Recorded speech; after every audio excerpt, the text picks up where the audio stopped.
அதாவது ஒவ்வொரு வாரம் தொடங்குறப்பவே இந்த வீக்கெண்டில் வெண்பா கிடச்சிருவாங்க, இந்த வீக்கெண்டில் வெண்பா கிடச்சிருவாங்க அப்படின்னு சொல்லி கடந்த ஒரு 3 வாரங்களாகவே நம்ம இந்த ஸ்டோரியை திரும்ப திரும்ப பேசிகிட்டே தான் இருக்கிறோம். பேசுகிற நமக்கும் கஷ்டமாக தான் இருக்குது. ஏன்னா ஸ்டோரி லைனை பார்க்குறப்ப ரொம்ப ரொம்ப ஜவ்வாக கொண்டு போயிட்டு இருக்கிறாங்க. கூடி சீக்கிரம் வெண்பா கிடைக்கிற மாதிரி கொண்டு வந்தாங்க அப்படின்னு சொன்னால் ரொம்ப ரொம்ப நல்லா தான் இருக்கும். ஏன்னா ஒரு குழந்தையை கடத்துறது அப்படிங்கிறதே ரொம்ப ரொம்ப ஒரு கஷ்டமான விஷயம் தான். அதுலேயும் லாங்காக கொண்டு போனாங்க அப்படின்னு சொன்னால் அந்த குழந்தையோட மனநிலைமை என்ன இருக்கும், அது ஒரு நடிப்பு அப்படின்னு சொன்னாலுமே நம்மளால் அதை ஏற்றுக்க முடியலை. ஏன்னா தொடர்ந்து 3 வருடங்களாக நம்ம இந்த சீரியலை பார்த்துட்ருக்கோம். அப்படிங்கிறப்ப வெண்பாவை நம்ம வீட்டு குழந்தையாக தான் நம்ம பார்க்குறோம். அப்படிங்கிறப்ப வெண்பா கிடைக்கிற மாதிரி ஸ்டோரி லைனை கொண்டு வாங்க அப்படிங்கிற மாதிரி தான் உண்மையாகவே நம்ம ரசிகள் தொடர்ந்து கமெண்ட் செக்ஷனில் அவங்களோட கருத்துக்களை தெரியப்படுத்திட்டு இருக்கிறாங்க. இப்போ வெண்பாவுக்குமே யாரை நம்புறது யாரை நம்பாமல் இருக்கிறது அப்படிங்கிற எந்த ஒரு விஷயமுமே தெரியலை. ஏன்னா சுற்றி இருக்கிற எல்லாருமே அவங்களுக்கு அகென்ஸ்டாக இருக்கிறாங்க. அவங்களுக்கு உதவி பண்ணணும் அப்படிங்கிற மாதிரி வராங்க அப்படின்னாலுமே அவங்களுக்கு உதவி பண்ணுறதா இல்லை, அவங்க முதுகில் குத்துற மாதிரியான செயல்கள் தான் செஞ்சிட்ருக்கிறாங்க. இந்த டாக்டர் ரொம்ப நல்லவராக இருக்கிறாரு, இவர்கிட்ட நம்ம உதவி கேட்கலாம் அப்படிங்கிற மாதிரி வெண்பா நினைக்கிறாங்க. ஆனாலுமே அவங்களுக்குள்ள ஒரு தயக்கம் இருக்க தான் செய்யுது.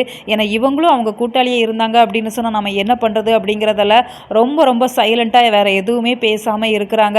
இந்த சூழ்நிலையில் ஒரு பெரிய ஹாஸ்பிட்டலில் ஒரு குழந்தைய கடத்தி வச்சு ட்ரீட்மெண்ட் பண்ணுறாங்க. கூட எந்த ஒரு லேடிஸுமே இல்லை, 2 ரவுடிகள் மட்டும்தான் இருக்கிறாங்க. அப்படிங்கிறப்ப அங்கே இருக்கிற யாராச்சும் ஒருத்தருக்கு டவுட் வராதா, சிசிடிவி கேமரா இருக்காதா, இதையெல்லாம் ஏன் அவங்க நோட் பண்ணலை அப்படிங்கிறதே தெரியலை. ஏன்னா தீபிகாவுமே வெண்பாவை ரொம்பவே மும்முரமாக தேடுறோம் அப்படிங்கிற மாதிரி தான் சொல்கிறாங்க. அப்படி இருக்கிறப்ப போலீஸ் ஃபோர்ஸ்லாம் என்ன பண்ணிட்டு இருக்கிறாங்க அப்படிங்கிற நிறைய கேள்விகள் நம்ம பக்கம் இருக்க தான் செய்யுது. இப்போ நம்ம கண்ணு முன்னே இருக்கிறது அந்த டாக்டர் மட்டும்தான் அப்படிங்கிறதால அவங்க மட்டும் நிச்சயமாக வெண்பாவுக்கு ஹெல்ப் பண்ணாங்க அப்படின்னு சொன்னால் இன்னும் ஓரிரு நாட்களில் நம்ம வெண்பா வீட்டுக்கு வரதுக்கு நிறைய வாய்ப்பு இருக்குது. ஏன்னா அந்த டாக்டருக்குமே சுற்றி இருக்கிறவங்க மேலே டவுட் வந்துடுச்சு அப்படின்னு சொன்னால் அவங்க வேறு எந்த முயற்சியும் எடுக்காமல் அவங்க போலீஸ்க்கு கால் பண்ணி நடந்த விஷயத்த சொன்னாங்க அப்படின்னு சொன்னால் போலீஸ் விரைந்து வந்து இவங்களை செக் பண்ண தான் செய்வாங்க.